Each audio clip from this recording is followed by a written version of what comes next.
एक गरीब लड़का था। वह हर रोज कहीं ना कहीं से खाना इकट्ठा करता था, पर हर रोज उसका खाना कोई चुरा लेता था। एक दिन उसे पता चला कि एक चूहा उसका खाना चुराता है, तो उसने उस चूहे को पकड़ा और कहा कि तू हर रोज मेरा खाना क्यों चुराता है। चूहा बोला, मैं तो अपनी किस्मत की खाता हूँ, और रही बात तुम्हारी परेशानी की तो उसका हल गौतम बुद्ध ही कर सकते हैं, परंतु वह बहुत दूर रहते हैं। लड़का बोला, अगर वो मेरी मुश्किल हल कर सकते हैं तो मैं उनके पास जाने को भी तैयार हूँ। और अगले दिन ही महात्मा बुद्ध से मिलने के लिए निकल पड़ता है। चलते चलते रात हो जाती है। उसे रात बिताने के लिए एक जगह चाहिए थी। उसने पास में ही एक हवेली देखी और हवेली का दरवाजा खटखटाया। हवेली से एक महिला बाहर आती है। वो लड़का उसको बताता है, मुझे महात्मा बुद्ध से मिलने जाना है और रास्ता बहुत लंबा है, क्या मैं यहाँ एक रात के लिए रुक सकता हूँ। हवेली की मालकिन बोली, हाँ तुम रुक सकते हो, लेकिन मेरी एक शर्त है, तुम्हें महात्मा बुद्ध से मेरा एक सवाल पूछना होगा। मेरी बेटी 20 साल की हो गई है, पर वह बोलती नहीं है, उनसे पूछना कि वह कब बोलेगी। लड़का बोला, ठीक है, मैं महात्मा बुद्ध से आपके प्रश्न का उत्तर पूछ लूंगा। एक रात वहाँ रहकर लड़का अगले दिन अपने सफर पर चल पड़ता है, लेकिन आगे एक पर्वत और दुर्गम रास्ता था। वहाँ एक जादूगर तपस्या कर रहा था। वह लड़का उससे महात्मा बुद्ध तक जाने का आसान रास्ता पूछता है। जादूगर कहता है कि मैं तुम्हें अपनी जादू की छड़ी से तुमको आगे नदी तक पहुंचा दूंगा, पर तुम्हें मेरा एक प्रश्न महात्मा बुद्ध से पूछना होगा। मैं 1000 साल से तपस्या कर रहा हूँ,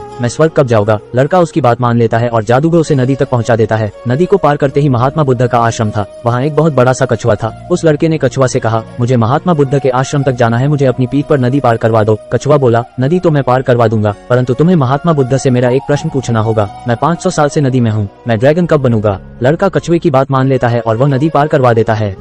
वो महात्मा बुद्ध के आश्रम पहुंच जाता है। जब वो महात्मा बुद्ध से मिलता है तो कहता है कि मुझे आपसे अपने प्रश्नों के जवाब चाहिए। महात्मा बुद्ध कहते हैं, ठीक है, लेकिन मैं केवल 3 सवालों का ही जवाब दूंगा। महात्मा बुद्ध देखना चाहते थे कि वह किसके प्रश्नों का त्याग करता है। अब लड़का सोच में पड़ गया कि मैं किसके सवाल का त्याग करूं। कछुआ 500 सालों से इंतजार कर रहा है, जादूगर 1000 सालों से, गूंगी लड़की 20 सालों से, और मैं भी अपनी परेशानी का हल ढूंढने के लिए यहाँ तक बड़ी मुश्किलों से पहुंचा हूँ। लेकिन काफी सोचने के बाद लड़के ने अपने प्रश्नों का त्याग कर दिया। उसने गूंगी लड़की, कछुए और जादूगर तीनों के प्रश्न महात्मा बुद्ध से पूछे और महात्मा बुद्ध से तीनों के प्रश्नों का जवाब लेकर वह वापस आ गया। सबसे पहले नदी तक पहुंचा तो उसे कछुआ मिला। कछुआ ने अपने सवाल का जवाब मांगा। उसने कछुआ से कहा, महात्मा बुद्ध ने कहा है कि जब तुम अपना कवच उतार दोगे तो तुम ड्रैगन बन जाओगे। कछुए के कवच उतारते ही वह ड्रैगन बन गया। उसके कवच से बहुत सारे मोती निकले। कछुआ बोला, यह मोती मेरे किसी काम के नहीं है, इसलिए इन्हें तुम ले जाओ। वह लड़का मोती लेकर आगे पहाड़ी पर पहुंचा। उसे वहाँ जादूगर मिला। जादूगर ने अपने सवाल का जवाब मांगा। लड़के ने जादूगर से कहा, महात्मा बुद्ध के अनुसार तुम अपनी जादू की छड़ी छोड़ते ही स्वर्ग जा सकते हो। वैसा ही हुआ। जादूगर ने जाते जाते लड़के से कहा, ये जादू की छड़ी मेरी किसी काम की नहीं है, इसे तुम ले जाओ।